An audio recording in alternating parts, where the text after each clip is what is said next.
Let's get caught up with the most recent Executive Council meeting. More than $1 million has been put towards the maintenance of police cars for the next 24 months.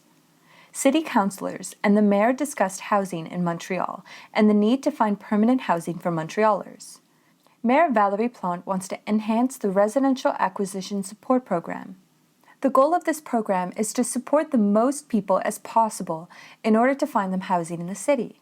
The priorities of this program are quality housing, green spaces, vitality of the downtown sector, and more. They will update citizens about the progress in the next few weeks. $500 million has been put towards the REM East Transportation Service. As Mayor Valérie Plante mentioned, it is an essential service and important to support transportation towards the center of Montreal. However, it was said that there needs to be more funding, about $1 billion more in funding. As our city and the rest of the province is coming out of lockdown, the council announced that rules must still be followed. As of February 28th, working from home is no longer necessary. However, the council stated that respecting sanitary rules is necessary and that vaccine passports are a must in order to get back to the normal ways of living. Plante invites the public to go get vaccinated.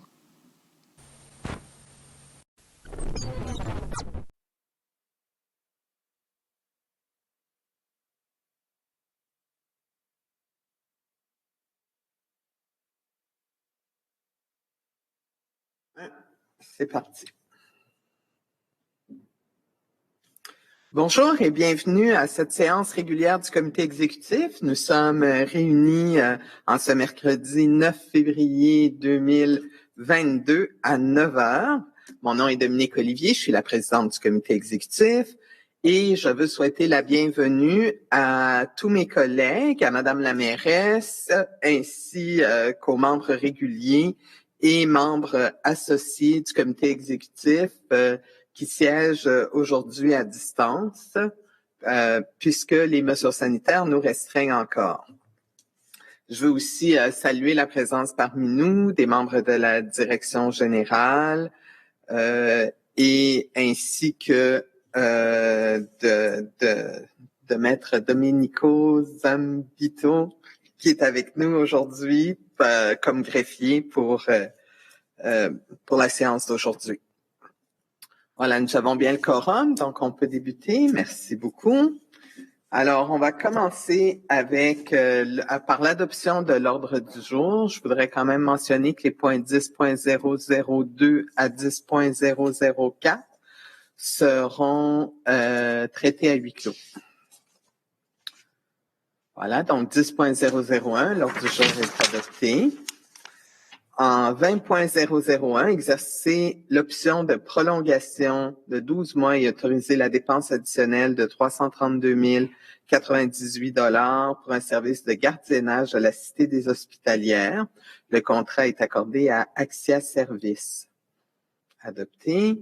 En 20.002, exercer la première option de prolongation de 12 mois de l'entente cadre pour la fourniture sur demande de jeux vidéo dans le cadre du contrat conclu avec la firme Importel du 22 février 2022 au 21 février 2023 pour une dépense estimée de 209 180 $.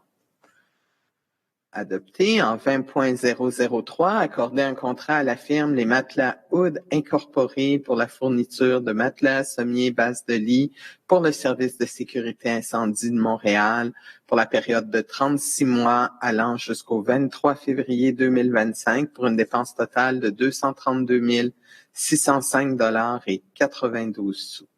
Adopté. En 20.004, accorder un contrat de 3 ans à la Société de verdissement du Montréal métropolitain pour les services de plantation de remplacement de frênes abattus sur des propriétés privées.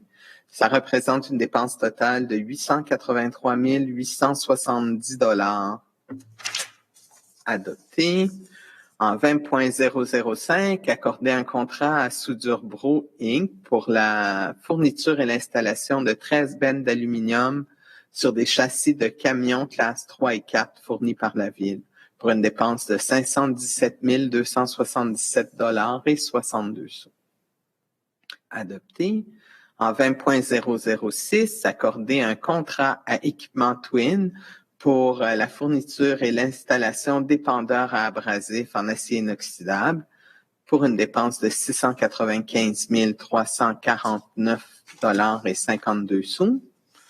Adopté. En 20.007, nous allons exercer la première option de 12 mois et autoriser une dépense additionnelle pour la fourniture de sites pour la valorisation, le traitement et l'élimination des sols contaminés ainsi que des matières résiduelles présentes dans les sols qui viennent des arrondissements et des services centraux dans le cadre des ententes-cadres conclues avec Loisel Inc. et Sanexen Services environnementaux. Adopté. En 20.008, accorder un contrat de gré à gré à la firme Bentley Systems Inc. pour la fourniture du soutien technique et l'obtention des mises à jour des licences logicielles permanentes jusqu'au 28 février 2023 pour une somme maximale de 304 725,72 $. C'est adopté.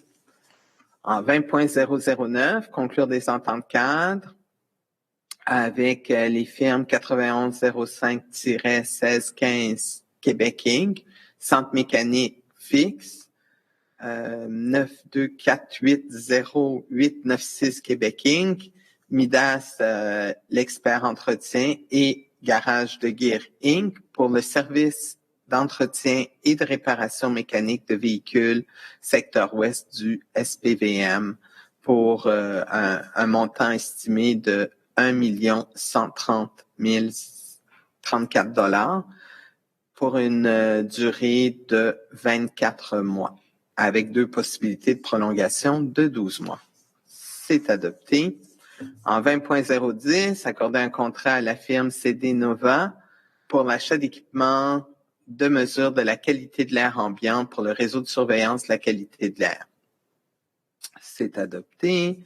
En 20.011, autoriser une option de prolongation de 12 mois prévue au contrat accordé à USD Global Inc. pour un service de réparation de bacs roulants pour l'ensemble des arrondissements de Montréal. C'est un contrat d'un montant total maximal de 232 446 $ et 43 sous. C'est adopté. En 20.012, accorder un contrat à la Société des Amis du Biodôme pour la gestion administrative et financière des camps de jour d'espace pour la vie, incluant le service de garde, pour la saison 2022 pour une somme maximale de 232 249 $ et 50 sous et approuver le projet de convention à cet effet. Et autoriser un budget additionnel de revenus de dépenses de 228 850 $ qui équivaut aux recettes estimées. Adopté. En 20.013, conclure une entente cadre avec la firme Imprime Emploi pour des services d'impression et de distribution pendant 24 mois avec une possibilité de prolongation, de 2 prolongations de 12 mois. Pour une somme maximale de 983 039 $ et 40 sous. C'est adopté. En 20.014, accorder un contrat au terrassement multipaysager pour l'aménagement d'une halte sanitaire au Parc des Rapides dans le secteur de la Wagagi pour une dépense de 1 430 786 $ et 80 sous. C'est adopté. En 20.018, accorder un contrat à Constec Inc. pour l'exécution de travaux de conversion du système de chauffage du Centre Pierre Charbonneau pour une dépense totale de 7 434 504 $ et 15 sous. C'est adopté. En 20.019, autoriser une dépense additionnelle de 323 002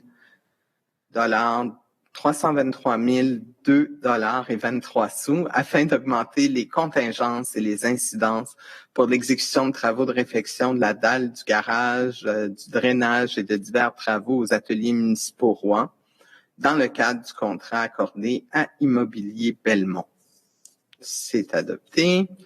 En 20.020, accorder un contrat de gré à gré à Hydro-Québec pour des travaux de déplacement de réseaux câblés aériens vers des infrastructures souterraines dans le cadre du projet 1000 Montréal au campus Outremont et ses abords dans les arrondissements de Outremont, Rosemont-la-Petite-Patrie et Villeray-Saint-Michel, Parc Extension, pour un montant total de 548 383 $. Adopté en 20.021, approuver un avenant à la Convention de services professionnels visant le retrait et l'adaptation de certains services pour la phase de réalisation des travaux et autoriser le transfert d'un montant de 143 718 $75 du contrat de base au budget de contingence dans le cadre du contrat accordé à LEMI et SNC-Lavalin pour le projet d'aménagement de la place des Montréalaises. Ceci a pour effet de réduire le montant total de la dépense de 7 540 611 $ à 7 234 752 $. C'est adopté. En 20.022, accorder un contrat à FNX Innov pour la fourniture de services en contrôle qualitatif des matériaux dans le cadre des travaux d'aménagement de la place des Montréalaises pour une dépense totale de 963 866 $ et 47 sous. C'est adopté. En 20.023, conclure des ententes cadres de services professionnels pour une durée de 36 mois avec 4 firmes pour réaliser des études et des expertises géotechniques et des caractérisations environnementales dans le cadre de la réalisation des projets d'infrastructure des services corporatifs et des arrondissements de la Ville de Montréal. C'est un contrat qui va courir jusqu'à épuisement des enveloppes budgétaires ou jusqu'au 24 février 2025, selon la première des deux éventualités, avec une option de 2 prolongations de 12 mois. On va également autoriser le directeur de la Direction des infrastructures à prolonger les contrats pour un maximum de 2 prolongations de 12 mois et ce, uniquement si les dépenses autorisées n'ont pas été épuisées. C'est adopté. En 20.024, on va accorder un contrat de service professionnel à la firme Groupe ABS Inc. au montant de 752 241 $ et 18 sous pour la caractérisation des sols dans le cadre des projets de construction, de branchement et de modification du réseau souterrain de la Commission des services électriques de Montréal. C'est adopté. En 20.025, accorder un contrat de service professionnel à Polytechnique Montréal, organisme sans but lucratif, pour accompagner la Ville dans la réalisation de plans et devis du projet de réfection du passage inférieur Christophe Colomb des Carrières pour une période de 2 ans se terminant en 2024 et couvrant une dépense totale de 149 800 $ excluant les taxes. Madame Tuillier, vous voulez prendre la parole. Oui, merci beaucoup, Madame la Présidente. Donc, effectivement, on a ici une entente avec Polytechnique. Donc, on le sait, il y a beaucoup de travaux à Montréal, mais vous savez, c'est pour réparer des rues, des ponts et des tunnels pour qu'on puisse les réparer quand ils sont quand même dans un état respectable pour ne pas avoir de bris de service ou de ne pas attendre qu'ils dégradent trop avant de les réparer. Et on s'apprête à refaire le viaduc au coin de Christophe Colomb et des Carrières. Il y a une voie ferrée qui passe au-dessus, donc c'est un gros chantier. Il y a une possibilité d'avoir des impacts sur la mobilité. Et notre désir, c'est de toujours faire mieux et d'essayer d'innover pour diminuer les impacts sur la population. On a beaucoup d'universités à Montréal, on est chanceux et on tente de profiter à la Ville des travaux de recherche qui sont faits dans ces universités pour appliquer des théories et des concepts qui sont en train d'être travaillés dans ces universités. Et l'entente aujourd'hui avec Polytechnique là, est un très bon exemple. Alors, vous le savez aussi bien que moi, là, même si on n'est pas dans le monde de la construction, quand on fait du béton, d'habitude, on fait des coffrages. Ensuite, on coule le béton sur place. Évidemment, il y a beaucoup d'impact à faire des travaux comme ça. Et là, ce qu'on va essayer de faire pour ce viaduc, c'est de préfabriquer des pièces en usine et de les assembler sur place. Donc, de fabriquer une grande partie du pont, des piles du pont, pour réduire la durée des travaux et réduire aussi les impacts, par exemple le bruit, la poussière. On estime pouvoir sauver 3 mois, donc avoir 3 mois de moins de travaux juste avec ce projet-là. Donc, c'est vraiment appréciable. Et pour Polytechnique, ben, c'est une très bonne occasion aussi de passer de la théorie à la pratique. On le sait là, qu'il y a toujours des ajustements à faire. Donc, ils vont faire un projet de recherche en nous accompagnant. Donc, c'est vraiment une belle opportunité qu'on a aujourd'hui.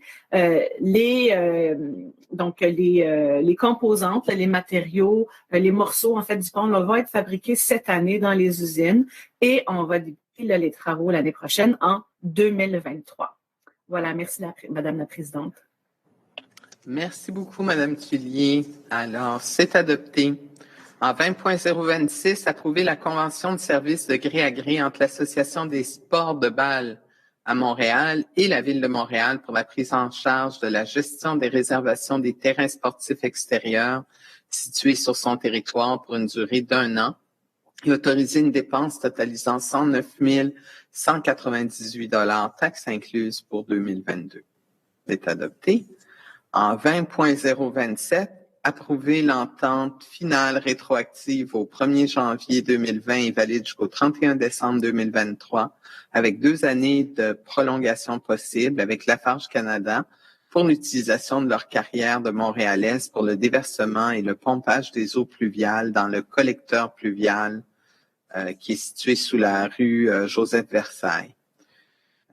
Autorisé en vertu de cette entente une dépense totale de 2 978 772 $ inclus. Voilà, taxes incluses. C'est adopté. En 20.028, approuver un projet d'acte par lequel la Ville vend à Touchette Autolocation Limitée à des fins d'assemblage pour la construction d'un projet locatif d'habitation résidentielle, un terrain vague connu et désigné comme étant le lot 5013086 du cadastre du Québec, qui est à l'extrémité nord de l'avenue Goulet dans l'arrondissement de Ville-Marie, pour un montant de 520 000 $ plus les taxes applicables. Et on va fermer et retirer le dit lot du domaine public. C'est adopté. En 20.029, approuver le projet de bail par lequel la Ville de Montréal loue au groupe Montréal Décor Inc. pour une période de 24 mois non consécutifs à compter du 1er mai 2022, un espace comprenant 4 tables sur la terrasse située à l'extérieur du 350 rue Saint-Paul-Est, le marché Bon Secours, moyennant un loyer total de 26 020 $, excluant les taxes. C'est adopté. En 20.030, adopter l'avenant 2020-12 au contrat de prêt de 150 millions de $ conclu dans le cadre du programme d'aide d'urgence aux petites et moyennes entreprises intervenu entre le ministre de l'Économie et de l'Innovation et la Ville de Montréal. C'est adopté. En 20.031, approuver la prolongation du délai prévu dans l'acte de vente accordé à la compagnie d'investissement Les Cours du Roi d'une durée additionnelle de 8 ans, donc jusqu'au 25 juillet 2027, pour réaliser l'obligation de construire et l'aménagement de l'assiette des servitudes en faveur de la ville située en front sur la rue Maquet entre le boulevard René-Lévesque et la rue Sainte-Catherine-Ouest dans l'arrondissement de Ville-Marie. C'est adopté. En 20.035, approuver le projet d'addenda à la convention de contribution entre Plongeon Québec et la Ville de Montréal pour la tenue de la Série mondiale de plongeon 2022 qui aura lieu du 25 au 27 mars 2022 et approuver un soutien financier de 60 000 $ à l'organisme. Madame Bourgeois. Oui, merci beaucoup, Madame la Présidente. Donc, très heureuse ce matin que le comité exécutif réaffirme le soutien de la Ville de Montréal à Plongeon Québec, qui permettra la tenue de la Série mondiale de plongeon à Montréal en 2022. Peut-être vous le savez, mais depuis 15 ans, la série mondiale de plongeon est présentée 4 fois par année dans des villes et pays différents et accueille les meilleurs athlètes mondiaux de plongeon qui se mesurent dans des épreuves de niveau olympique. C'est une compétition qui est aussi retransmise à la télévision et sur Internet dans plus de 37 pays. Donc, cette étape de la série mondiale de plongeon c'est une belle occasion d'accueillir à Montréal les 65 meilleurs plongeurs du monde qui proviennent de plus de 15 pays différents. On parle de 250 personnes qui incluent les athlètes, les entraîneurs, les juges et les bénévoles qui sont attendus durant 6 jours. Et vous le savez, là, comme pour beaucoup d'événements d'envergure depuis 2 ans, l'édition 2021 de la série de plongeon qui était prévue à Montréal a été reportée en raison de la crise sanitaire. Donc, nous sommes confiants que l'édition 2022 pourra aller de l'avant et en suivant les mesures de santé publique les plus rigoureuses. Et nous sommes heureux que la Ville renouvelle son soutien à cet événement d'envergure internationale. Les événements comme celui-ci favorisent le développement de la pratique sportive, de l'essor d'une élite sportive et du maintien de l'expertise qui est spécialisée. Et vous savez à quel point le plongeon aussi est une discipline pratiquée par de nombreux athlètes montréalais. Donc, nous souhaitons à tous les athlètes la meilleure des chances et encore, comme je le disais, heureux qu'on puisse renouveler cet événement ici à Montréal pour 2022. Merci beaucoup. Merci beaucoup.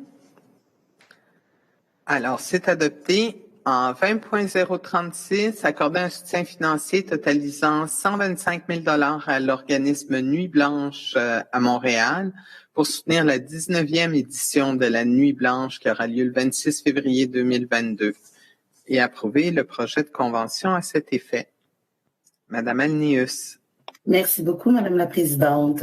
Alors, je suis très contente aujourd'hui qu'on adopte un soutien financier de 125 000 $ à la Nuit Blanche, cette fameuse et bien attendue Nuit Blanche qui aura lieu le 26 février dans le cadre du Festival Montréal en Lumière. C'est une opportunité pour notre administration de réaffirmer notre soutien au festival et au milieu de la culture, un peu comme la mairesse l'a fait dimanche dernier lors de sa conférence de presse. Donc, nous sommes contents de soutenir le milieu des festivals par l'accès à la culture, aux différentes disciplines qui vont y être présentées et aussi de soutenir le développement de la relance du centre-ville en employant plusieurs travailleurs du milieu culturel. Alors, j'invite les Montréalaises à participer le 26 février prochain aux 7 parcours offerts dans le cadre de la Nuit Blanche, dont la majorité des activités sont gratuites et qui auront lieu aux 4 coins de la ville. Merci beaucoup, Madame la Présidente. Merci, Madame Alnius. C'est adopté. Alors, en 20.037, autoriser la Société du Musée d'archéologie et d'histoire de Montréal, Pointe-à-Calière, à utiliser le solde de 519 356 $ du projet Fort Ville-Marie pour le remplacement des bornes de billetterie autonomes du musée et l'élaboration d'un plan directeur pour un nouveau système de gestion. C'est adopté. En 20.038, accorder une contribution financière maximale de 3 258 000 à l'organisme Solon pour un projet de mobilité de quartier qui s'inscrit dans le cadre de Montréal en commun, le volet montréalais du défi des villes intelligentes du Canada, et approuver le projet de convention à cet effet. C'est adopté. En 20.039, autoriser la modification aux imputations budgétaires des contributions financières accordées à 6 organismes PME Montréal pour une somme maximale annuelle de 1 296 770 $ de 2022 à 2025 dans le cadre des ententes de délégation. C'est approuvé. En 30.001, approuver des initiatives culturelles spéciales dans le cadre exceptionnel de la crise de la COVID-19 et autoriser l'occupation du domaine public du 10 février 2022 au 17 juillet 2022. Approuvé. En 30.002, approuver la demande à faire parvenir au ministre de la Justice afin de procéder à la nomination d'un juge à la Cour municipale de la Ville de Montréal. Adopté. En 30.003, adopter un don d'équipement audiovisuel du Musée Grévin de Montréal pour la biosphère. C'est adopté. En 30.004, autoriser la disposition à titre gratuit de la structure d'une mosaïculture inutilisée à la compagnie Gestion horticole Normand-Francoeur. C'est approuvé.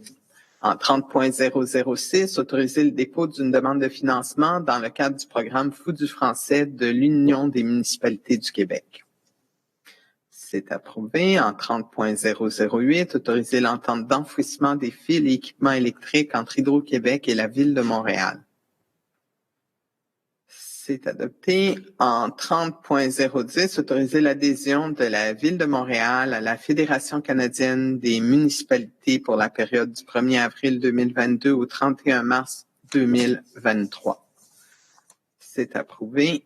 En 30.011, autoriser le paiement de la cotisation annuelle de 24 000 € à l'Association internationale des maires francophones pour l'année 2022.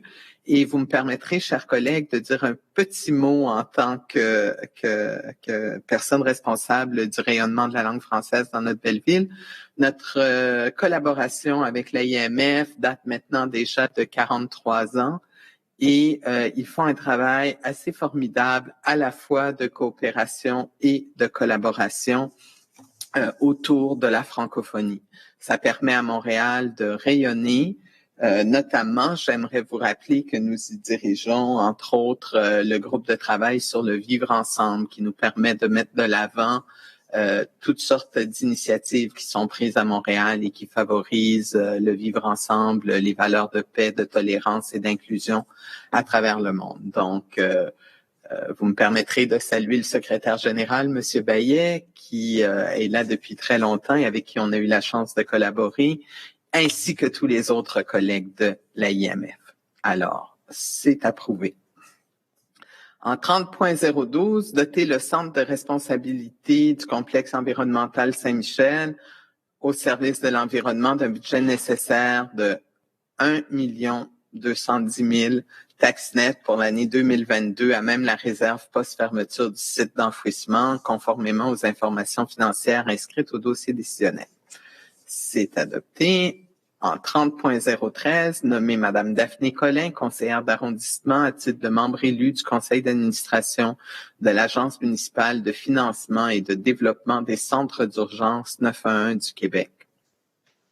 C'est approuvé. En 30.014, nommer M. Alain Vaillancourt, conseiller de la ville du district Saint-Paul-et-Mars, Saint-Henri-Ouest, à titre de représentant de l'arrondissement du Sud-Ouest au conseil d'administration de PME Montréal Grand Sud-Ouest. C'est approuvé. En 40.001, adopter le règlement modifiant le règlement 20-041 pour améliorer l'offre de logement social abordable et familial afin d'y ajouter une zone de logement abordable sur le territoire de l'arrondissement du plateau Mont-Royal. C'est adopté. En 40.002, adopter le règlement d'emprunt de 10 158 000 pour les travaux reliés à l'enlèvement des fils et des poteaux et à la conversion du réseau aérien au réseau municipal de conduits souterrains sous la surveillance de la Commission des services électriques de Montréal. C'est adopté. Adopter le règlement modifiant le règlement autorisant un emprunt de 6 millions afin de financer les travaux de reconstruction et de réhabilitation des chambres de compteurs d'eau, ce qui augmente l'emprunt total à un montant de 13 148 000 $. C'est adopté. En 40.004, adopter le règlement autorisant un emprunt de 173 081 000 $ pour le financement des travaux de mise à niveau et de mise aux normes des équipements et infrastructures relatifs à l'assainissement des eaux usées dans l'agglomération de Montréal. C'est adopté. En 40.005, adopter le règlement autorisant un emprunt de 10 millions afin de financer le programme de soutien aux arrondissements pour l'aménagement et la réfection des jardins communautaires et des jardins collectifs. C'est adopté. En 40.006, adopter le règlement autorisant un emprunt de 16 280 000 afin de financer la mise à niveau de la biosphère pour les années 2022 à 2026, inclusivement. C'est adopté. En 40.007, édicter une ordonnance en vertu du règlement sur le programme de subvention pour l'acquisition d'une propriété résidentielle afin d'ajuster les prix d'acquisition. Monsieur Doré. Merci beaucoup, Madame la Présidente. Alors, une excellente nouvelle ce matin. En fait, elle date même d'hier, puisque Madame la mairesse en a fait l'annonce qu'on allait édicter ce matin une ordonnance. En fait, ce qu'on vient faire, c'est bien sûr aider les ménages montréalais à pouvoir acquérir une résidence, soit une première résidence, donc accéder à la propriété, ou si le ménage s'est agrandi avec l'avenue d'enfants, ben, on veut un peu plus gros et puis on pourrait à ce moment-là voir une autre propriété. Alors, on vient faire les ajustements nécessaires. Je me souviens que c'était un engagement qu'on avait pris dans la campagne électorale et on voulait le réaliser à l'intérieur des 100 premiers jours. Alors, voilà qui est fait puisqu'on va l'édicter aujourd'hui.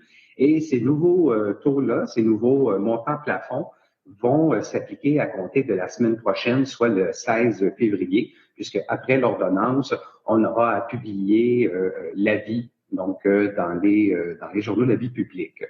On vient, dans le fond, augmenter de 15 les plafonds possibles pour les propriétés qui sont déjà existantes et poursuivre le marché immobilier parce qu'on sait que ça a cru depuis les taux qu'on avait adoptés la dernière fois, mais on vient majorer de 35 les propriétés neuves.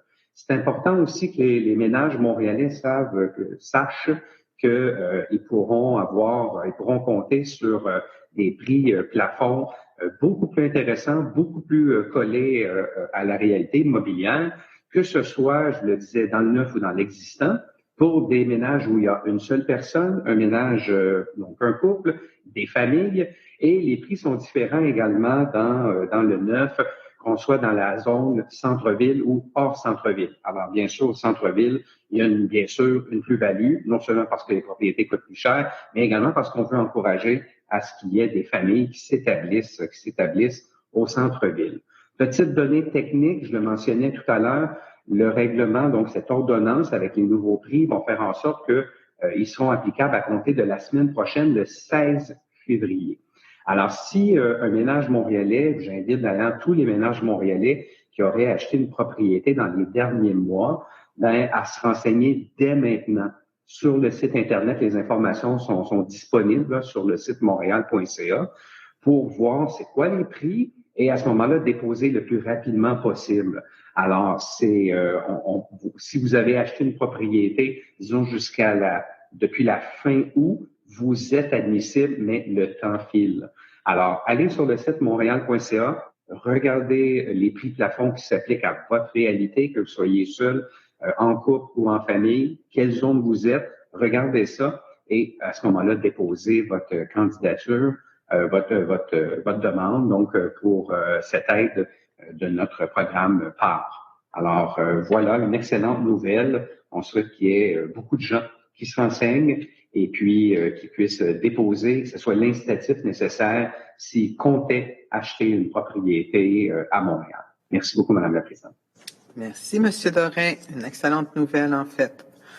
Donc, c'est adopté. En 40.008, approuver la conformité au schéma d'aménagement et de développement de l'agglomération de Montréal du règlement de la ville de Beaconsfield numéro 045-12. Approuvé. Adopter le règlement modifiant le règlement intérieur du comité exécutif sur la délégation de pouvoir à la Commission de services électriques de Montréal, c'est le 40.009, et c'est adopté. Au 40.010, adopter le règlement modifiant le règlement intérieur du Conseil d'agglomération sur la délégation au comité exécutif du pouvoir du Conseil d'agglomération de renouveler l'état d'urgence en vertu de la loi sur la sécurité civile afin de prolonger cette délégation de pouvoir jusqu'au 24 mars 2022. C'est adopté. En 60.001, déposer le rapport de la consultation publique menée par l'Office de consultation publique sur le secteur Saint-Ferdinand dans l'arrondissement du Sud-Ouest. C'est déposé. En 60.002, prendre acte du rapport trimestriel des décisions déléguées rendues par un fonctionnaire de niveau A relatif aux mainlevées accordées entre le 1er octobre 2021 et le 31 décembre 2021. C'est approuvé. En 60.003, prendre acte des rapports des décisions déléguées rendues par un fonctionnaire de niveau A relatif au contrat de location d'aliénation d'immeubles conclu entre le 1er décembre et le 31 décembre 2021. C'est approuvé. En 60.004, dépôt du rapport faisant état de l'exercice des activités déléguées de remorquage en lien avec les opérations de déneigement pour l'année 2021. Et c'est déposé. Alors, sans plus tarder, ceci met presque fin à notre ordre du jour et je céderai la parole à Madame la mairesse pour sa rubrique. Merci beaucoup, Madame la Présidente. Alors, heureuse de vous retrouver, chers collègues. Le mois de février, j'ai envie de vous dire que c'est un mois qui est particulièrement important pour nous cette année parce qu'en fait, ayant été élus et suite à notre assermentation du 18 novembre dernier, nous avons mis en place les objectifs pour nos 100 jours. Et je peux vous dire qu'on n'a pas chômé, on a travaillé extrêmement fort et tout ça dans un contexte pandémique assez difficile là, pour le mois de décembre et le retour des mesures d'urgence. Alors, je vous dirais que je suis pas peu fière qu'on réussisse à mettre tout ce dont on a parlé, ce qu'on avait décidé de mettre en place pour les 100 premiers jours du deuxième mandat de notre administration. Un des éléments importants, mon collègue Benoît Doré en a parlé, Monsieur Doré qui est responsable au comité exécutif de l'habitation, eh bien c'est vraiment la bonification du programme d'appui à l'acquisition résidentielle qu'on appelle le PAR. Et Monsieur Doré en a parlé, vraiment notre souhait c'est de soutenir le plus grand nombre de ménages et de familles à pouvoir se loger à Montréal. L'habitation qui a toujours fait partie de nos priorités depuis le jour 1 de notre premier mandat. Mais c'est important pour nous de toujours ajuster les programmes existants et de réfléchir à l'extérieur de la boîte pour d'autres programmes ou d'autres façons de faire pour encourager la mixité socio-économique au sein de notre métropole. Dans les prochaines semaines, en fait, on va justement célébrer, si je peux dire, ces 100 premiers jours du deuxième mandat en présentant à la population l'état d'avancement de nos engagements. On va vous parler de la qualité des logements parce que ça aussi, on continue, évidemment. La vitalité du centre-ville, la question des espaces verts. Bref, on va parler de dossiers majeurs qui touchent directement les Montréalaises et les Montréalais dans leur quotidien. Et pour nous, ça, c'est extrêmement important. Maintenant, aussi, je voulais vous dire que on va vous en présenter beaucoup d'éléments, mais je voudrais pas passer sous silence que dans les dernières, depuis le 18 novembre, on a répondu à plusieurs de nos promesses. J'ai envie de vous parler du taux de taxe qu'on avait dit qu'il serait limité à 2% pour le budget. Ça a été fait. On a également mis de l'avant, on a doublé le financement dédié à l'itinérance, qui était très important.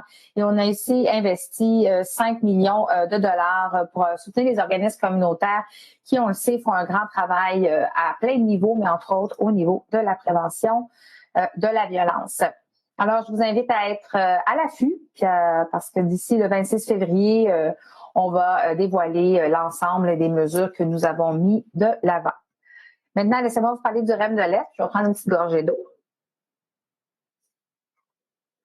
Écoutez, il y a beaucoup d'informations qui circulent concernant le REM de l'Est. Pour moi, c'est important de rappeler à quel point un projet de transport structurant dans l'Est est absolument essentiel. C'est essentiel et important pour en soutenir la mobilité dans l'Est de Montréal vers le centre. Mais c'est aussi un outil de développement incroyable, incomparable au niveau du développement économique, au niveau du développement résidentiel, pour notre administration, le développement de l'Est de Montréal est fondamental et la meilleure manière ou une des meilleures façons de contribuer à cette revitalisation-là et de venir contribuer au développement de l'Est, ben, c'est un réseau c'est du transport structurant. Alors, ce projet-là, on y croit énormément et c'est pour ça que depuis l'annonce il y a un an, en fait, c'était à peu près en décembre en 2020, pardon. Décembre 2020, j'étais avec le premier ministre du Québec, M. François Legault, et Mme Rouleau, et la CDPQ Infra, pour dire que la Ville de Montréal était enthousiaste face à ce projet-là. Et depuis, la Ville de Montréal, en fait, notre administration s'est engagée on a mis 500 millions au jeu pour l'aménagement urbain parce que justement, pour nous, la clé du succès de ce projet-là, c'est que ça soit un projet intégré. C'est un grand projet de transport, mais qui traverse des quartiers, qui traverse des milieux de vie. Alors, de là, l'importance qu'il soit vu comme un projet de transport et d'aménagement urbain dès le jour 1, ce qui n'est pas nécessairement le cas pour le REM 1.0, qui était beaucoup plus en périphérie, sur des emprises ferroviaires, sur un pont et tout ça. Là, on parle d'un projet incroyable, mais en plein milieu de la ville. Écoutez, et j'ai envie de vous dire ce projet-là, pour nous, est tellement important que non seulement on a mis des sommes d'argent qu'on a décidé de mettre sur la table, mais aussi des conditions gagnantes. Il y en a plusieurs qui ont été remplies. J'ai envie de vous parler du comité d'experts que nous avons demandé. Ça faisait partie des conditions que nous avons présentées lors d'une déclaration au conseil municipal, je vous le rappelle, mais aussi que j'avais évoqué, dont je parle souvent. Comité de travail qui présentement comité d'experts, pardon, qui doit remettre son rapport très prochainement qui a eu le bénéfice et la capacité de voir l'ensemble du tracé, de poser des questions, d'émettre des hypothèses. Bref, on doit absolument entendre ce que ce comité propose. Et parmi les autres conditions gagnantes, ben, il y a celle que la ville soit autour de la table. Parce que comme je le disais, c'est un projet d'intégration urbaine grâce à du transport collectif et ça doit être ensemble, ça doit se réfléchir en même temps. On peut pas passer un train puis après ça se dire bon ben on fera les rues, on fera les intersections, on pensera à différents, on pourra voir comment ça vit avec les milieux de vie. Ben non, il faut y penser en amont. C'est très très très très important et comme je le dis souvent, la CDPQ, c'est eux les experts en train. Ben nous, la ville, notre expertise, c'est l'intégration urbaine, c'est les rues, c'est l'espace public. Et là, présentement, le REM 2.0 traverse la ville de bord en bord ou presque. Alors, c'est important. L'autre condition alors, on veut être à la table de discussion, ça a été dit depuis un an. Je le réaffirme haut et fort en ce moment et j'espère ardemment que la CDPQ Infra va accepter notre proposition, qu'en est une qui est de gros bon sens pour que ce projet-là fonctionne. L'autre élément qui présentement est comme condition gagnante qui n'est pas remplie, c'est celle du financement qui n'est pas minime. On parle minimum d'1 milliard de dollars pour faire ce projet-là, encore une fois de façon intégrée, de façon intelligente. Et là, bien écoutez, on n'a pas de confirmation de la part du gouvernement du Québec. Nous, on a décidé de mettre 500 millions, mais ce n'est pas assez et je pense que ce projet-là ne peut pas être entièrement payé seulement par les contribuables montréalais. C'est un grand projet de transport collectif qui va contribuer à la région métropolitaine et même au Québec au complet. Alors, on a besoin d'avoir des garanties dans ce sens-là. Alors, ce que je vous dis ce matin, c'est des choses que j'ai partagées hier dans les médias également et que j'ai bien sûr affirmé, mentionné et présenté à la CDPQ Infra et au gouvernement du Québec lors d'une rencontre de vendredi dernier. Et c'est aussi ce que j'ai réitéré au premier ministre lors d'une conversation hier. Pour moi, tout est sur la table. Ce projet-là, cet investissement-là, on le veut. Il est nécessaire et il mérite qu'on y porte la plus grande attention. Il en va de de l'avancement du transport à Montréal, dans l'est de Montréal. Il en va aussi de notre réputation, notre capacité à démontrer qu'une ville de l'UNESCO fait du beau, du bon, du durable, du pratique. Et ça, je considère que si tous les acteurs sont autour de la table, eh bien, on va vraiment y arriver. Alors, écoutez, chers collègues, comme vous voyez, je vais continuer avec les équipes, continuer à nous battre pour avoir le meilleur projet pour l'Est de Montréal et pour le centre-ville.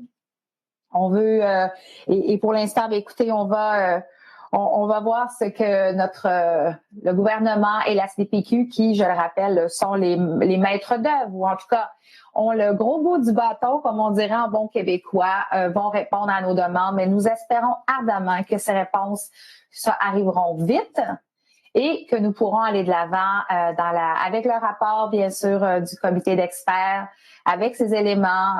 Et finalement, peut-être un dernier point pour l'autorité du transport, la RTM, qui est vraiment la société d'État de planification du transport collectif à l'échelle métropolitaine pour le gouvernement du Québec. Eh bien, nous, comme membres du conseil d'administration, j'ai fait la demande à ce que ce rapport nous soit présenté en bonne et due forme aux membres du conseil d'administration pour pouvoir l'évaluer et le considérer, ou en tout cas de voir ce qu'il en est véritablement et de façon, approfondie dans un but de transparence et d'ouverture face à ces différentes données.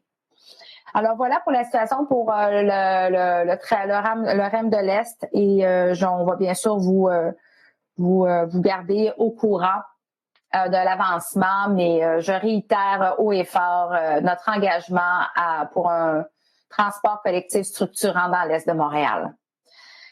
Maintenant, pour peut-être un autre sujet, qui est le plan de déconfinement, qui, lui, est une excellente nouvelle. J'ai eu le plaisir d'être avec mes collègues de Tourisme Montréal et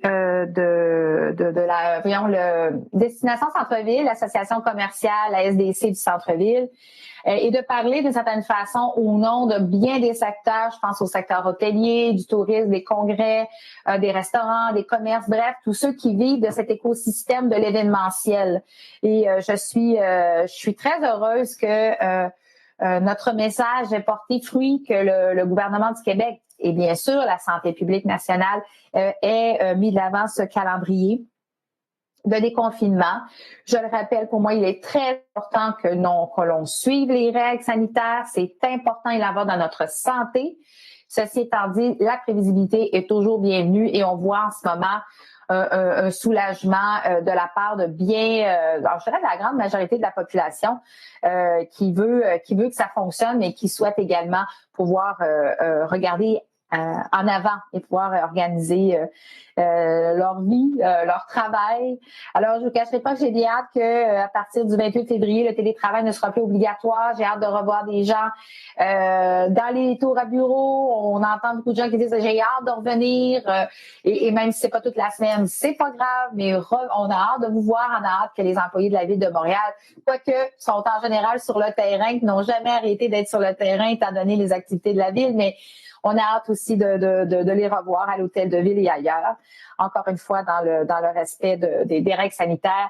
Et pour ma part, le passeport vaccinal, la vaccination demeurent des éléments cruciaux de la réussite pour reprendre une vie, j'ai envie de dire, dans une nouvelle normalité, soit, mais c'est une bonne façon de se protéger, de protéger les autres. Alors, j'invite tout le monde à aller se faire vacciner et n'oubliez pas qu'on a mis en place des cliniques mobiles à Montréal, justement pour faciliter la vie. Et puis, s'il y a des gens qui sont pas certains ou qui ont des questions, des appréhensions, vous pouvez aller à ces cliniques-là. On va discuter avec vous. Ça peut être un processus, mais c'est un processus qui vaut la peine d'enclencher. Alors, parlant de relance, j'ai envie de vous parler de relance économique. Vous savez à quel point c'est important pour nous, de là tous nos efforts. Et demain, j'aurai le plaisir d'être avec Monsieur Rabouin, qui est le responsable au comité exécutif du développement économique, et les élus du plateau Mont-Royal pour justement parler faire le bilan de mi-parcours du plan de relance de la rue Saint-Denis. Alors, très, très hâte d'être là. Vous le savez, notre administration a décidé de prendre le taureau par les cornes et de s'attaquer à la problématique de la baisse d'achalandage sur Saint-Denis et de réfléchir à l'extérieur de la boîte de qu'est-ce qui pouvait être fait. Et là, je suis très heureuse de constater que l'apaisement de la circulation, le rêve, porte fruit, amène un changement de dynamique qui est vraiment bienvenu. On le voit par les citoyens et citoyennes qui l'utilisent, mais par les commerçants également. J'ai envie de vous dire, demain, on va avoir plein de bonnes nouvelles, mais j'ai besoin de vous redire que depuis l'ouverture, depuis que la rue Saint-Denis a été réaménagée, c'est 37 nouveaux commerces qui sont allés s'installer là. C'est pas rien, c'est important. Et je pense que ça montre que chaque rue commerciale, quand on la refait, on doit réfléchir. C'est pas juste il n'existe pas qu'un modèle, mais ça vaut la peine de sortir du statu quo. Ça vaut la peine d'être audacieux. Ça vaut la peine de travailler avec les partenaires pour réfléchir et trouver des solutions. Et dans ce cas-ci, bien, j'ai bien hâte d'aller constater les résultats demain sur la rue Saint-Denis. Dernier mot en passant sur le déneigement. Écoutez, ça va vraiment bien. Non seulement les conditions douces facilitent les opérations de déneigement, mais aussi je remercie la population là vraiment. Il semble que le fait qu'il n'y ait pas d'entrave là sur les rues, écoutez, pas il semble, ça aide énormément. Et on m'a demandé de dire à tout le monde bravo parce que grâce à ça, on a pu augmenter le rythme de ramassage de la neige est à peu près c'était un rythme d'à peu près 30% par jour. C'est très bon. On pensait terminer demain, mais on pense qu'on va pouvoir terminer aujourd'hui. Alors, un grand merci à la population qui collabore et bien sûr, merci à toutes les équipes les employés qui travaillent sur le déneigement et bien sûr toutes les entreprises externes également. C'est tout un ballet, hein, ça. C'est toute une chorégraphie, enlever la neige et on voit que quand ça marche bien, on est vraiment très content. Alors, merci beaucoup à tout le monde. Et sur ce, bien, ça termine ma rubrique pour cette semaine. Alors, je vous souhaite à tous et à toutes une bonne fin de la semaine. Merci. Merci beaucoup, Madame la mairesse. Et sur ces belles paroles, on en profite pour lever la séance puisque notre ordre du jour est épuisé. Alors, à tous ceux qui nous suivent, bonne fin de journée. Et on vous attend la semaine prochaine, mercredi prochain, pour une autre séance du comité exécutif. Merci.